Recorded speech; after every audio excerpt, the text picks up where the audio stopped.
So hey guys, welcome back to my channel. तो दोस्तों, इस वीडियो में सीखेंगे Le Chatelier principle and this topic is one of the important topic of chemical equilibrium. तो दोस्तों, अगर आपका सीबीएसई का एग्जाम हो, जेई का या फिर नीट का, तो केमिकल इक्विलिब्रियम के चैप्टर में से इस टॉपिक में से जरूर क्वेश्चन पूछते हैं। और ये टॉपिक भी बहुत इजी है। अगर आपने इसको अच्छे तरीके से समझ लिया तो इसके ऊपर जितने भी क्वेश्चन होते हैं वो आप बहुत अच्छे तरीके से कर सकते हो। तो सबसे पहले हम समझते हैं ली चैटर्जी प्रिंसिपल की डेफिनेशन क्या है, ये प्रिंसिपल कहता क्या है। तो जैसा कि आप देख सकते हो, यहाँ पे डेफिनेशन लिख रखी है, when a change is brought about on a system in equilibrium the system tends to adjust itself to reduce the effect of change. तो सिंपल सी डेफिनेशन है। इसका मतलब ये है कि अगर आपके पास कोई भी सिस्टम इक्विलिब्रियम में है और अगर आप चेंज करते हो इक्विलिब्रियम को किसी भी तरीके से, ठीक है, तो जो सिस्टम है अपने आप को उस डायरेक्शन में चेंज कर लेगा जिसकी वजह से जो इक्विलिब्रियम चेंज हुआ था वो अनडू हो सके। मैं आपको एक सिंपल सा एग्जांपल देता हूं। जैसे मान लिया आपके पास एक स्प्रिंग है, तो ये स्प्रिंग की नॉर्मल पोजीशन है। अब आपने क्या करा, यहां पे ये स्प्रिंग को नीचे की तरफ खींचा। तो देखो, अभी स्प्रिंग क्या है, सबसे पहले इक्विलिब्रियम में है। और अगर आप स्प्रिंग को क्या करोगे, नीचे की तरफ खींचोगे, तो स्प्रिंग क्या करेगा, वो खुद क्या जाएगा, ऊपर की तरफ जाएगा। मतलब अगर आपने स्प्रिंग की जो नॉर्मल पोजीशन थी, जो इक्विलिब्रियम में स्प्रिंग थी, आपने उसको क्या करा, चेंज करा नीचे करके, तो स्प्रिंग क्या जा रही है, ऊपर की तरफ जाती है। तो जो आप कर रहे हो उसका क्या कर रहा है, वो उल्टा कर रहा है। अगर आप उसे ऊपर खींचते स्प्रिंग को, तो स्प्रिंग कहां जाती, नीचे की तरफ जाती। तो अगर आप ऊपर खींच रहे हो तो नीचे की तरफ जा रही है, मतलब उल्टा कर रही है।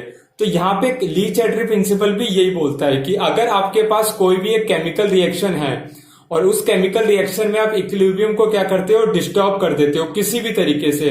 अब वो कंसेंट्रेशन चेंज करके भी इक्विलिब्रियम को डिस्टर्ब कर सकते हो, प्रेशर को चेंज करके, टेम्परेचर को चेंज करके, कैटलिस्ट को एडिशन करके, या फिर आप इनर्ट गैस को एडिशन करके।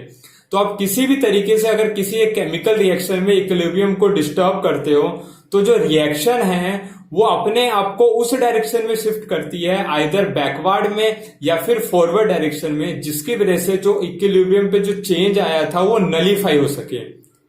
ठीक है, तो हम बारी बारी से समझते हैं कि कौन कौन से ऐसे इफेक्ट है जिसकी वजह से इक्विलिब्रियम को हम डिस्टर्ब कर सकते हैं। और अगर हमने इक्विलिब्रियम को डिस्टर्ब करा है तो रिएक्शन किस डायरेक्शन में शिफ्ट होगी, वो सारी चीजें मैं आपको इस लेक्चर में समझाऊंगा। तो सबसे पहले हम समझते हैं कि effect of concentration. Effect of concentration,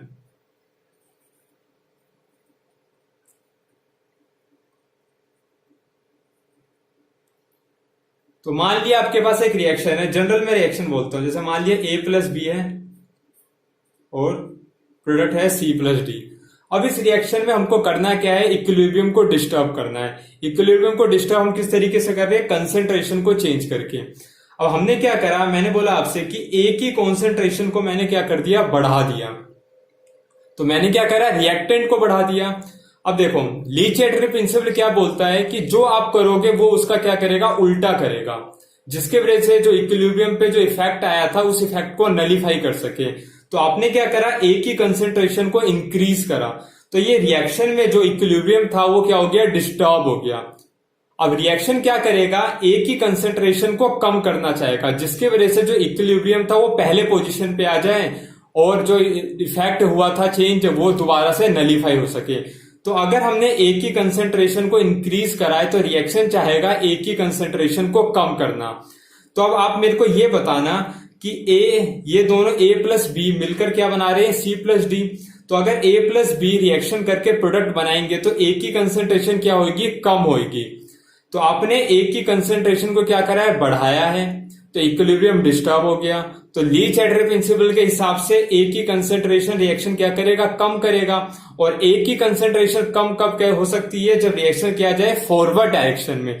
तो अगर आपने A की कंसेंट्रेशन को बढ़ाया तो रिएक्शन कहां जाएगी, फॉरवर्ड डायरेक्शन में। ये मैं एरो जो बना रहा हूं किसके लिए बना रहा हूं, फॉरवर्ड डायरेक्शन के लिए। अब जैसे मान लिया मैं C की कंसेंट्रेशन को बढ़ा देता हूं।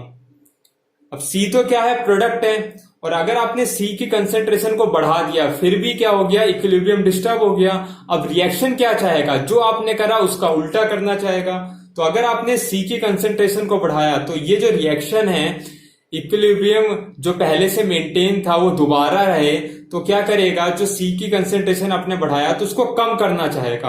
अब सी की कंसेंट्रेशन कम कैसे हो सकती है, तो दोनों डायरेक्शन में रिएक्शन हो रही है, तो अगर ये रिएक्शन बैकवर्ड में होने लग जाए, मतलब सी और डी आपस में रिएक्ट करके ए प्लस बी बनाने लग जाए, तो जो सी का जो आपने बढ़ा रखा था कंसेंट्रेशन वो क्या होने लग जाएगी, कम होने लग जाएगी। तो अगर आप सी की कंसेंट्रेशन को बढ़ा देते हो तो जो इक्विलिब्रियम है वो कौन सी डायरेक्शन में शिफ्ट हो जाएगा, बैकवर्ड डायरेक्शन में शिफ्ट हो जाएगा।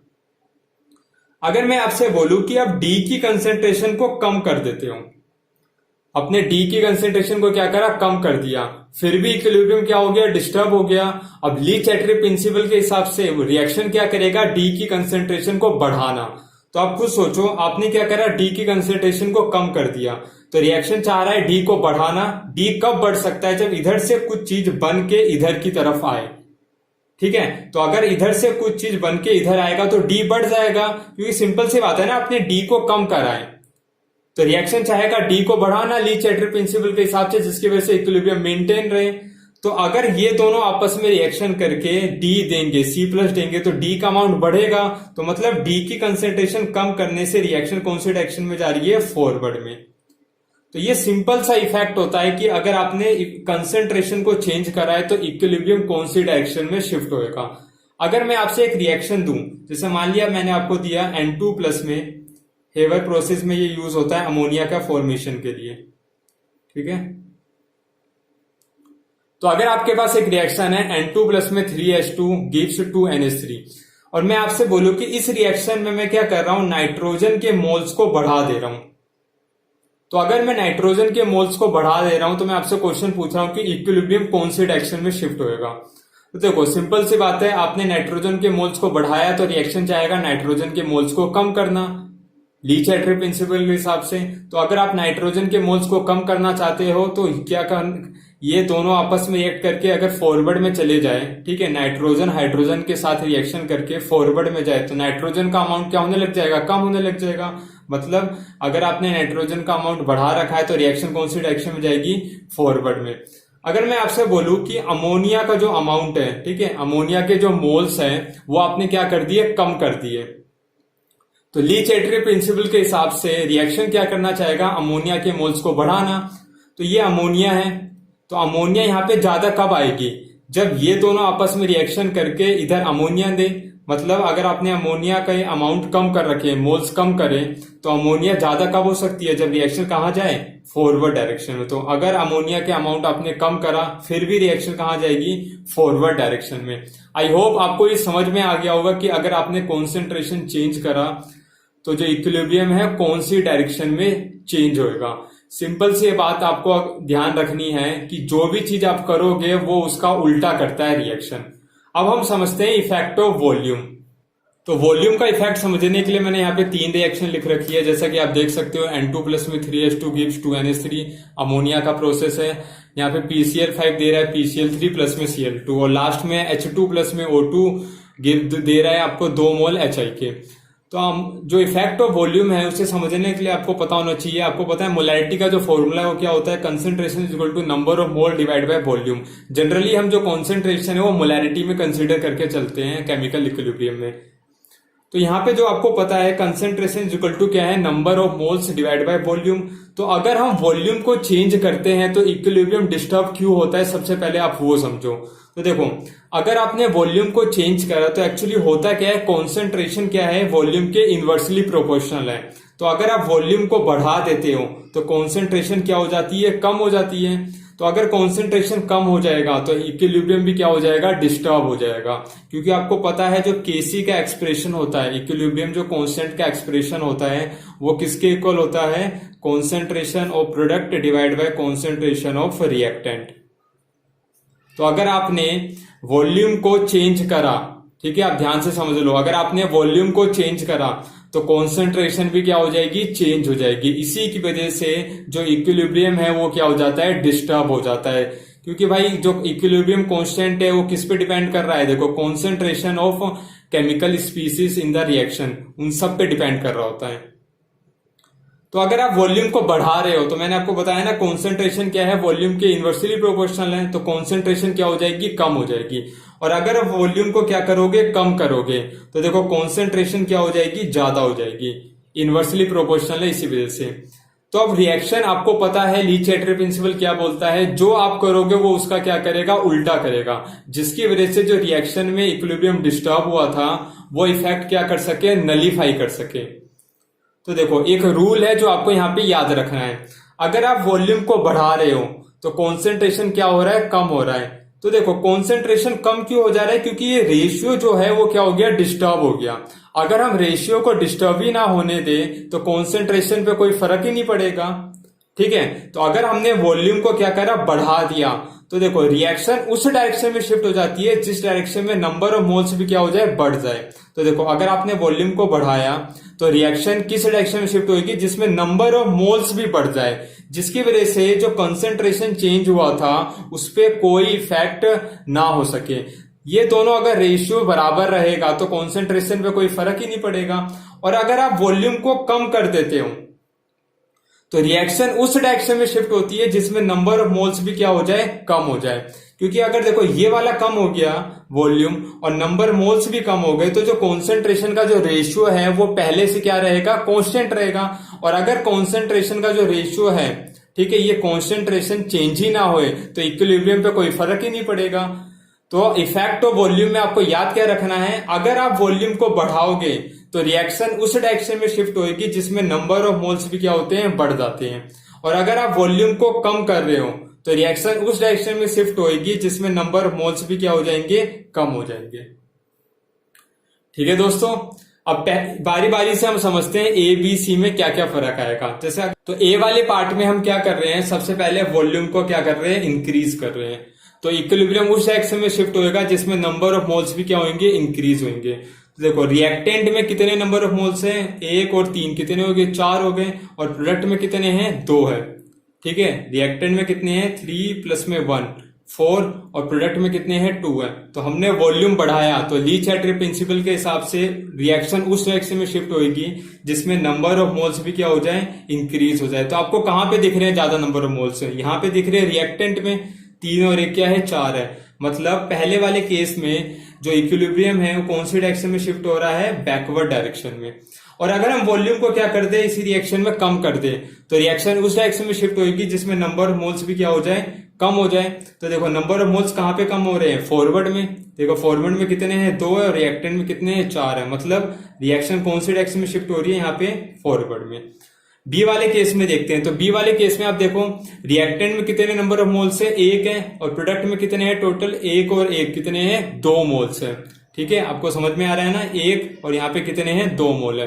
तो अगर हम बी वाले केस में वॉल्यूम को बढ़ा देते हैं तो आपको पता है ली-चैटरे प्रिंसिपल के हिसाब से नंबर ऑफ मोल्स जहां बढ़ेगा वही रिएक्शन क्या होगी, शिफ्ट हो जाएगी। तो नंबर ऑफ मोल देखो रिएक्टेंट में ज्यादा है या प्रोडक्ट में ज्यादा है, तो प्रोडक्ट में ज्यादा है, मतलब रिएक्शन भी कौन सी डायरेक्शन में शिफ्ट होगी, अगर आप वॉल्यूम बढ़ा रहे हो, फॉरवर्ड डायरेक्शन में। और इसी में अगर हम क्या करें, वॉल्यूम को क्या करें, कम कर दें, तो रिएक्शन उस डायरेक्शन में शिफ्ट होगी जिसमें नंबर ऑफ मोल्स भी क्या हो जाए, कम हो जाए। मैंने आपको बताया ना, बस आपको ये रूल याद रखना है। तो नंबर ऑफ मोल्स देखो कहां पे कम हो रहे हैं, रिएक्टेंट वाली साइड पे क्या है, नंबर ऑफ मोल्स कम है, तो मतलब बैकवर्ड डायरेक्शन में रिएक्शन क्या हो जाएगी, शिफ्ट हो जाएगी। ठीक है दोस्तों, ये दूसरा वाला पार्ट भी हमने यहाँ पे देखो कर दिया। अब सी वाला पार्ट देखते हैं हम। तो सी वाले पार्ट में देखो क्या है, रिएक्टेंट में और जो प्रोडक्ट में नंबर मोल्स क्या है, सेम है। देखो 1 और 1 कितने, 2 मोल, और प्रोडक्ट में कितने हैं, 2 मोल है। तो अगर आप वॉल्यूम को बढ़ाओगे या वॉल्यूम को क्या करोगे, कम करोगे, तो यहां पे क्या होगा, नो इफेक्ट होएगा। ठीक है, no effect on equilibrium, no effect on equilibrium. ऐसा क्यों हो रहा है, क्योंकि दोनों साइड पे क्या है, नंबर ऑफ मोल्स क्या है, बराबर है। अगर दोनों साइड पे नंबर ऑफ मोल्स बराबर है तो कॉन्सेंट्रेशन पे तो कोई फर्क ही नहीं पड़ेगा, और अगर कॉन्सेंट्रेशन पे कोई फर्क नहीं पड़ेगा तो इक्विलिब्रियम कांस्टेंट पे भी फर्क नहीं पड़ेगा। और अगर इक्विलिब्रियम कांस्टेंट पे फर्क नहीं पड़ रहा है तो इक्विलिब्रियम भी डिस्टर्ब नहीं होगा। तो यहां हमने समझ लिया कि इफेक्ट ऑफ वॉल्यूम से क्या फर्क पड़ता है, इक्विलिब्रियम, मतलब कौन सी डायरेक्शन में शिफ्ट होता है इक्विलिब्रियम। और अगर आपको इफेक्ट ऑफ वॉल्यूम समझ में आ गया है तो इफेक्ट ऑफ प्रेशर आपके लिए बहुत ही आसान हो जाएगा समझना। तो अब हम समझ लेते हैं इफेक्ट ऑफ प्रेशर। तो इफेक्ट ऑफ प्रेशर को समझने के लिए आपको एक सिंपल सा रूल पता होना चाहिए कि जो प्रेशर है वो इनवर्सली प्रोपोर्शनल होता है वॉल्यूम के। बॉयल्स का जो लॉ है वो भी यही बताता है कि pressure is inversely proportional to volume. तो अभी आपने समझा कि वॉल्यूम को चेंज करने से इक्विलिब्रियम कौन सी डायरेक्शन में शिफ्ट होता है। तो अब वो आपको समझ में आ गया है, तो प्रेशर का जो इफेक्ट है वो भी आपको बहुत इजी तरीके से समझ में आ जाएगा। मैंने उसमें आपको ये बताया कि वॉल्यूम अगर बढ़ेगा तो रिएक्शन उस डायरेक्शन में शिफ्ट होगी जिसमें नंबर ऑफ मोल्स भी क्या होए, इंक्रीज होए। और अगर आप वॉल्यूम को क्या कर रहे हो, कम कर रहे हो, तो रिएक्शन उस डायरेक्शन में शिफ्ट होगी जिसमें नंबर ऑफ मोल्स भी क्या हो जाए, कम हो जाए। सिंपल सा है रूल, ये हम इसलिए कर रहे हैं क्योंकि जो कॉन्सेंट्रेशन होती है उसका जो रेशियो है वो बराबर हो सके। तो देखो, अगर आपने वॉल्यूम को बढ़ा दिया तो रिएक्शन उस डायरेक्शन में शिफ्ट हो रही है जिसमें नंबर ऑफ मोल्स क्या हो रहे हैं, बढ़ जा रहे हैं। तो आप ये बताओ, अगर आप वॉल्यूम को बढ़ा रहे हो तो प्रेशर को क्या कर रहे होगे, प्रेशर को तो कम कर रहे होगे, क्योंकि प्रेशर और वॉल्यूम के जो है आपस में क्या है, इनवर्सली प्रोपोर्शनल है। तो इस वाले केस में प्रेशर को हम क्या कर रहे हैं, कम कर रहे हैं। तो हम ऐसा नहीं बोल सकते वॉल्यूम को बढ़ाने से रिएक्शन उस डायरेक्शन में शिफ्ट होता है जिसमें नंबर ऑफ मोल्स क्या होते हैं, इंक्रीज होते हैं। तो हम ऐसा भी बोल सकते हैं कि प्रेशर को कम करने से रिएक्शन उस डायरेक्शन में शिफ्ट होती है जिसमें नंबर ऑफ मोल्स क्या होते हैं, इंक्रीज होते हैं। अगर दूसरे वाले केस में आप देखो, वॉल्यूम को आप कम कर रहे थे तो रिएक्शन उस डायरेक्शन में शिफ्ट हो रही थी जिसमें नंबर ऑफ मोल्स क्या हो रहे थे, कम हो रहे थे। तो अगर आप वॉल्यूम को कम कर रहे हो तो प्रेशर को क्या कर रहे होगे, बढ़ा रहे होगे। तो हम ऐसा बोल सकते हैं कि प्रेशर को बढ़ाने से रिएक्शन उस डायरेक्शन में शिफ्ट होती है जिसमें नंबर ऑफ मोल्स क्या हो रहे होते हैं, कम हो रहे होते हैं। ठीक है, तो ये सिंपल सा रूल है, प्रेशर को चेंज करने से जो इक्विलिब्रियम है वो कौन सी डायरेक्शन में शिफ्ट होएगा। आपको तो सिंपल सा याद रखना है, वॉल्यूम की वजह से इक्विलिब्रियम कौन सी डायरेक्शन में शिफ्ट होता है। अगर आपको वॉल्यूम से पता चल गया तो आप प्रेशर से तो बहुत आसानी तरीके से कर सकते हो, क्योंकि प्रेशर वॉल्यूम के क्या है, इनवर्सली प्रोपोर्शनल है। तो जो वॉल्यूम का रूल है उसका बस उल्टा कर दो भाई, वॉल्यूम को बढ़ाने से इक्विलिब्रियम उस डायरेक्शन में शिफ्ट हो रही है जिसमें नंबर ऑफ मोल्स बढ़ रहे हैं, मतलब वॉल्यूम को बढ़ा रहे हो तो मतलब प्रेशर को कम कर रहे हो। तो उल्टा रूल याद रखना है प्रेशर के केस में। प्रेशर को कम करने से नंबर मोल्स बढ़ेंगे, उस डायरेक्शन में शिफ्ट होगा इक्विलिब्रियम, और प्रेशर को बढ़ाने से नंबर मोल्स क्या होंगे, जिस डायरेक्शन में कम होंगे उस डायरेक्शन में क्या होगा, इक्विलिब्रियम शिफ्ट होएगा। तो पहले वाले केस में देखते हैं। तो पहले वाले केस में क्या है, नाइट्रोजन प्लस में 3 मोल हाइड्रोजन के गिव्स क्या कर रहे हैं, 2 मोल अमोनिया के। तो अगर पहले वाले केस में मैं आपसे बोलूं प्रेशर को मैं बढ़ा रहा हूं, तो आप बताओ इक्विलिब्रियम कौन सी डायरेक्शन में शिफ्ट होएगा। तो प्रेशर को बढ़ाना मतलब वॉल्यूम को क्या करना, कम करना, और वॉल्यूम को कम करा है तो रिएक्शन उस डायरेक्शन में शिफ्ट होगी जिसमें नंबर मोल्स भी क्या होंगे, कम होंगे। तो कौन सी डायरेक्शन में कम हो रहे हैं नंबर मोल्स, आप देखो प्रोडक्ट में कम हो रहे हैं, यहाँ पे 2 मोल है, मतलब रिएक्शन कौन सी डायरेक्शन में शिफ्ट हो रहा है, फॉरवर्ड में। इसी में अगर मैं आपसे बोलूं कि प्रेशर को आप क्या कर रहे हो, कम कर दे रहे हो। प्रेशर को कम करना मतलब वॉल्यूम को बढ़ाना, और वॉल्यूम बढ़ा रहे हो मतलब नंबर ऑफ मोल्स भी जहां बढ़ेंगे उसी डायरेक्शन में रिएक्शन शिफ्ट होगी। तो नंबर ऑफ मोल्स कहां बढ़ रहे हैं, देखो रिएक्टेंट में, तो रिएक्शन कौन सी डायरेक्शन में जाएगी, बैकवर्ड में। तो प्रेशर को बढ़ाने से पहले वाले केस में फॉरवर्ड में जा रही है, और प्रेशर को कम करने से कौन से केस कहां जा रही है, बैकवर्ड में। दूसरे वाले केस में अगर हम देखें तो दूसरे वाले केस में देखो PCl5 दे रहा है, PCl3 प्लस में Cl2। अगर मैं दूसरे वाले केस में आपसे बोलूं कि मैं प्रेशर को बढ़ा रहा हूं, तो आप सोचो प्रेशर को बढ़ाने से वॉल्यूम पे क्या फर्क पड़ रहा होगा, वॉल्यूम तो कम हो जा रहा होगा। और वॉल्यूम को कम कर दिया आपने मतलब रिएक्शन उस डायरेक्शन में शिफ्ट होगी जिसमें नंबर ऑफ मोल्स भी कम हो जाए। तो नंबर ऑफ मोल्स देखो कहां पे कम हो रहे हैं, रिएक्टेंट वाली साइड पे, यहाँ पे 1 ही मोल है, मतलब कहां पे जाएगा, बैकवर्ड में। और अगर मैं बोलूं आपसे कि प्रेशर को क्या कर रहा हूं, मैं कम कर रहा हूं, तो आपके दिमाग में आना चाहिए भाई प्रेशर को कम करा है तो वॉल्यूम को तो बढ़ाया होगा, और आपको पता है वॉल्यूम को बढ़ाया है तो रिएक्शन उस डायरेक्शन में शिफ्ट होगी जिसमें नंबर ऑफ मोल्स भी बढ़ जाए। तो नंबर ऑफ मोल्स कहां बढ़ रहे हैं, देखो प्रोडक्ट वाली साइड पे 2 मोल्स है, मतलब प्रेशर को कम करने से कहा जाएगा, फॉरवर्ड वाली डायरेक्शन में। और सी वाले केस में आपको पता है क्या होगा, नो इफेक्ट। अब ऐसा क्यों हो रहा है नो इफेक्ट, क्योंकि रिएक्टेंट और प्रोडक्ट पे नंबर ऑफ मोल्स क्या है, बराबर है। तो आई होप ये जो इफेक्ट ऑफ प्रेशर है आपको अच्छे तरीके से समझ में आ गया होगा। अब हम लास्ट जो है इफेक्ट ऑफ टेम्परेचर वो समझ लेते हैं। तो इफेक्ट ऑफ टेम्परेचर समझने के लिए आपको पता होना चाहिए कि एक्सोथर्मिक रिएक्शन और एंडोथर्मिक रिएक्शन का क्या मतलब होता है। तो एक्सोथर्मिक का मतलब होता है कि हीट रिलीज हो रही है, और एंथैल्पी चेंज क्या होती है, रिएक्शन की नेगेटिव। और एंडोथर्मिक का मतलब होता है हीट आपको देनी पड़ती है सिस्टम को। तो यहाँ पे जो डेल्टा एच का जो साइन है वो क्या होता है, पॉजिटिव साइन होता है। तो इसमें जो क्वेश्चन आता है इफेक्ट ऑफ टेम्परेचर में, उसमें आपको बता रखा होता है कि ये रिएक्शन एक्सोथर्मिक है, अगर आपने टेम्परेचर को बढ़ाया और टेम्परेचर को कम करा तब क्या इफेक्ट होगा इक्विलिब्रियम पे। और वहां पे बोल रखा होगा अगर एंडोथर्मिक है तब आपने टेम्परेचर को बढ़ाया और टेम्परेचर को कम करा तब इक्विलिब्रियम पे क्या इफेक्ट होगा। तो सबसे पहले आप समझते हैं एक्सोथर्मिक और एंडोथर्मिक में कैसे आप डिफरेंशिएट कर पाओगे। देखो, एक्सोथर्मिक का मतलब है हीट रिलीज हो रही है, मतलब हीट मैं यहां पे लिखूंगा, मैंने यहां पे हीट लिखी, इसका मतलब क्या है, प्रोडक्ट में आ रही है हीट रिलीज हो रही है, मतलब ये वाली जो रिएक्शन है, ये जो रिएक्शन है, इसी कौन सी रिएक्शन लिखी मैंने, एक्सोथर्मिक लिखी। लेकिन अगर मैं यहां पे देखो हीट मैं रिएक्टेंट को दे रहा हूं, जब तक मैं हीट दूंगा नहीं ये रिएक्शन शुरू नहीं होगी, स्टार्ट ही नहीं हो रही, इसका मतलब क्या है, ये वाली रिएक्शन मैंने कौन सी लिखी है, एंडोथर्मिक। ठीक है, सिंपल सी बात आप समझो, जो रिएक्शन है ना, जो हीट को क्या समझ के चलती है, रिएक्टेंट और प्रोडक्ट समझ के चलती है। मैंने आपको क्या बोला, एक्सोथर्मिक का मतलब है हीट रिलीज हो रही है, हीट रिलीज का मतलब क्या है, प्रोडक्ट में हीट आएगी, और एंडोथर्मिक का मतलब क्या है, हीट आप दे रहे हो सिस्टम को। अगर जब तक आप हीट नहीं दोगे सिस्टम को, रिएक्शन चलेगी नहीं। तो हीट देने का मतलब है आप रिएक्टेंट में ही तो हीट दोगे। तो ये जो दूसरी रिएक्शन लिखी है मैंने, ये एंडोथर्मिक वाली लिखी है, और ये जो पहली रिएक्शन लिखी है ये क्या लिखी है मैंने, एक्सोथर्मिक वाली। अब दोनों रिएक्शन में हम समझते हैं कि टेम्परेचर को बढ़ाने से और टेम्परेचर को घटाने से क्या फर्क पड़ेगा। तो देखो, पहली वाली रिएक्शन में मैं क्या कर रहा हूं, टेम्परेचर को बढ़ा दे रहा हूं। तो आप समझना मैंने क्या बोला, ये जो पहली वाली रिएक्शन है कैसी है, एक्सोथर्मिक, ये आपको गिवन होगा पेपर में, और आपको बोला कि भाई टेम्परेचर को बढ़ा दिया, तो आपसे पूछ रहा है कि जो रिएक्शन में इक्विलिब्रियम है वो कौन सी डायरेक्शन में शिफ्ट होगा। तो आप सोचो, टेम्परेचर को बढ़ा दिया मतलब आपने हीट दे दी सिस्टम को। ठीक है, इस पूरी रिएक्शन को आपने क्या करा, हीट दे दी, और ये रिएक्शन क्या है, एक्सोथर्मिक है। तो ये जो रिएक्शन है, हीट को क्या कंसीडर करेगा, रिएक्टेंट कंसीडर करेगा या प्रोडक्ट कंसीडर करेगा।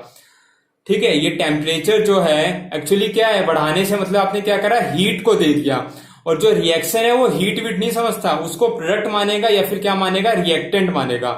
और सिंस ये रिएक्शन क्या है, एक्सोथर्मिक है, तो टेम्परेचर बढ़ाने से जो हीट आपने दी है वो क्या मान रहा है, प्रोडक्ट मान रहा है। तो आपने क्या करा, प्रोडक्ट को बढ़ा दिया, और प्रोडक्ट को बढ़ाने से रिएक्शन जो है उस डायरेक्शन में शिफ्ट होगा जिसमें प्रोडक्ट क्या हो जाए, कम हो जाए। तो प्रोडक्ट कम कैसे होएगा, जब बैकवर्ड में जाएगा।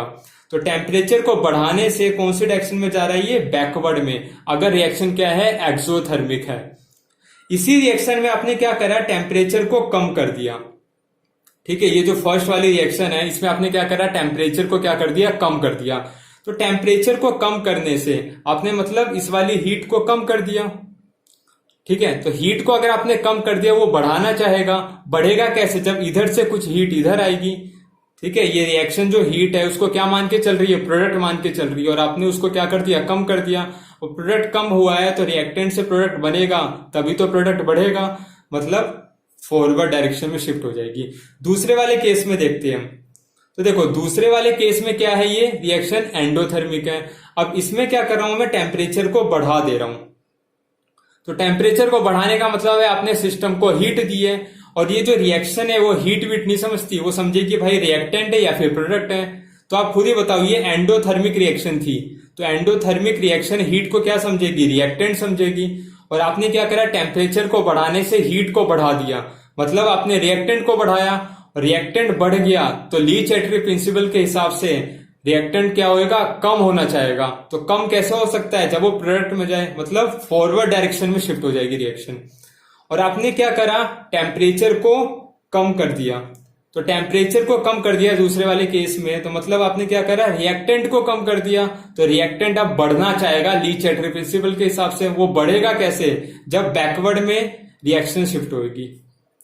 तो दोस्तों, आपको एक इसमें जो मेन चीज याद रखनी हो, क्या याद रखनी है, कि अगर आपके पास एक्सोथर्मिक रिएक्शन है, टेम्परेचर को आपने बढ़ा रहे हो, तो कौन सी डायरेक्शन में जाएगी रिएक्शन, बैकवर्ड में। और अगर आपके पास एक्सोथर्मिक की रिएक्शन है और आप टेम्परेचर को क्या कर रहे हो, कम कर रहे हो, तो रिएक्शन कौन सी डायरेक्शन में शिफ्ट होती है, फॉरवर्ड में। ठीक है, और अगर आपको कभी बोल दिया भाई एंडोथर्मिक रिएक्शन है और उसमें आपने क्या करा, टेम्परेचर को बढ़ा दिया, ठीक है, तो रिएक्शन कौन सी डायरेक्शन में शिफ्ट होती है, फॉरवर्ड में। और टेम्परेचर आपने कम कर दिया एंडोथर्मिक रिएक्शन में, तो रिएक्शन कौन सी डायरेक्शन में शिफ्ट होगी, बैकवर्ड में। ये रूल आपको याद रखना है बस, अगर आपको इफेक्ट ऑफ टेम्परेचर याद रखना है तो इतना ही था इस वीडियो में। अब मिलते हैं एक नेक्स्ट वीडियो में। और अगर आपको ये वीडियो अच्छी लगी है तो आप लाइक जरूर करना, शेयर एंड सब्सक्राइब भी कर देना दोस्तों।